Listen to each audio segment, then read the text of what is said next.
Hola, bienvenidos a este rinconcito de lectura. Hoy, en El Lector para Todos, os traigo un nuevo relato de Sławomir Wrożek. No sé si lo pronuncio bien.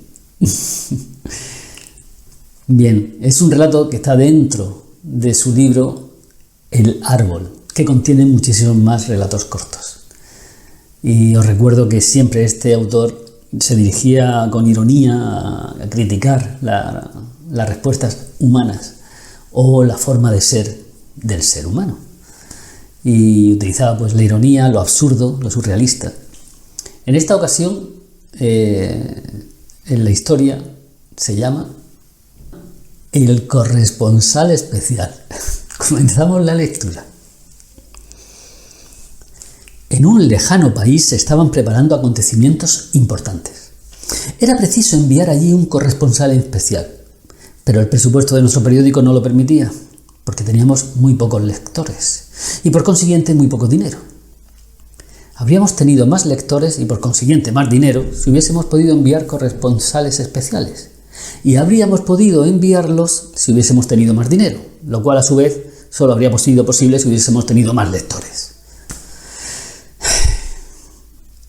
Miremoslo objetivamente, nos dijo el redactor jefe en la reunión del consejo de redacción. ¿Qué es lo que puede ocurrir allí? Solo dos cosas: un aumento de la represión o una liberalización. Tanto si nos arriesgamos por una cosa como si lo hacemos por otra, tenemos un 50% de posibilidades de acertar. Y nuestro corresponsal especial, que no tenemos, pero que fingiremos tener, tendrá razón. Así pues, ¿qué escogemos? Después de un rato de sorpresa, apostamos por la liberalización. Al día siguiente apareció en nuestro periódico la noticia de nuestro corresponsal especial en aquel lejano país. El régimen había comenzado a liberalizarse. Nuestro diario fue el único en dar semejante noticia. Todos los demás informaron sobre las represiones que habían sido testigos presenciales sus corresponsales especiales. En la reunión del consejo de redacción reinaba un ambiente lóbrego. ¿Y ahora qué? Tendremos que publicar una rectificación. No, nada de eso, nos dijo el redactor jefe. Repetiremos lo mismo, añadiendo algunos detalles. El relajamiento de la censura, una amnistía parcial, el aperturismo, etc. Pero volverá a ser una falsa noticia. Asumo toda la responsabilidad. Al día siguiente recibimos llamadas de nuestros lectores que nos felicitaban por nuestra rapidez informativa. La noticia sobre las represiones que todos los demás diarios habían publicado el día anterior resultó inactual a la luz de los nuevos acontecimientos. En aquel lejano país, después de las represiones, se produjo una liberalización. ¿Cómo lo sabía?, le preguntamos a nuestro redactor jefe. No sabía nada, pero pienso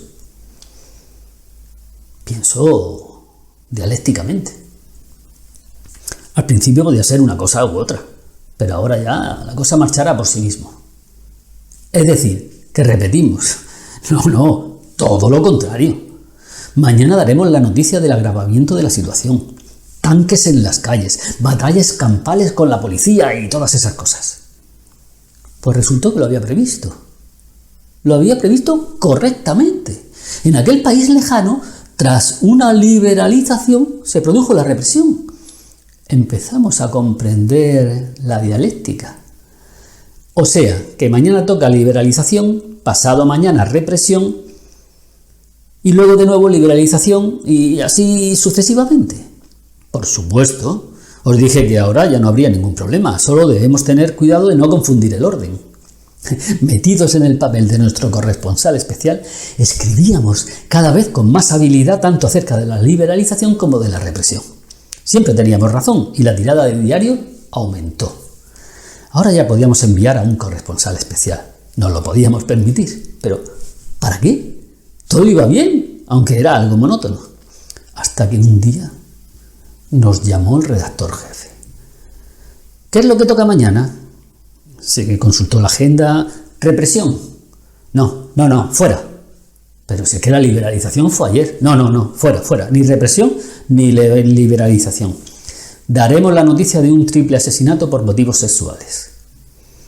¿Cómo? ¿Quién asesinó a quién? ¿Cómo? ¿Dónde? ¿Cuándo?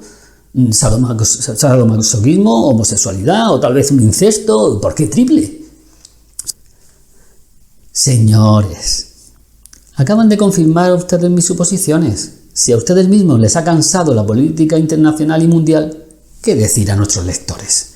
Nos hemos vuelto aburridos para ellos y la tirada ha comenzado a bajar. En vista de ello, cerramos la sección internacional y nos pasamos al sexo local. Pues tenía razón, pero a pesar de todo nos dio pena retirar a nuestro corresponsal especial. Escribía bien y además estaba allí en un país lejano y exótico. Y hasta aquí este relato un poco absurdo, pero que tiene su intríngulis. Nos vemos en la próxima entrega.